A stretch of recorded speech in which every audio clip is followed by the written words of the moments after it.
तुवें म्हाका दिलाय ते आमचे वरी एक जावचे खातीर तांकां तुज्या नांवान सांबाळ. तांचे सांगाती आसतना तुवें म्हाका दिलाय तांचो तुज्या नांवी हांव सांबाळ करतालो. हांवें तांकां राखले आनी पवित्र पुस्तकांतलें उतर खरें जावचे खातीर जाचें निसंटन जावंक जाय आसलें ताका एकल्याकूच भायर रावन ताचे भितरलो कोणूच इबाड जालो ना. पूण हांव आतां तुजेशी येता आनी म्हजो संतोश तांकां संपूर्णायेन मेळचे पासत अजून संवसारान आसतना ह्यो वस्तू उलयता. हांवें तुजें उतर तांकां दिलां आनी जसो हांव संवसाराचो न्हय तशें तेय संवसाराची न्हय देखून संवसार तांचो द्वेस करता.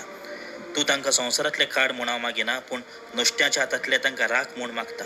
जसो हांव संवसाराचो न्हय तशें तेय संवसाराचे न्हय. स्वता वरवीं तांकां संस्कारलोले कर. तुजें उतर सोत जशें तुवें म्हाका संवसारांत पाठयलाय तशेंच हांवेंय तांकां संवसारांत पाठयलात आनी ते स्वता वरवीं संस्कारलेले जावचे खातीर तांचे पासत हांव म्हाकाच संस्कारता. वय जेजू आमच्या पासत मागणें करता. शिसा पासत ताणें मागणें केलें. आमकां राख आमकां सांबाळ म्हणून मागता. आमी ह्या संवसारान आसा खरी पूण आमी ह्या संवसारांतली न्हय.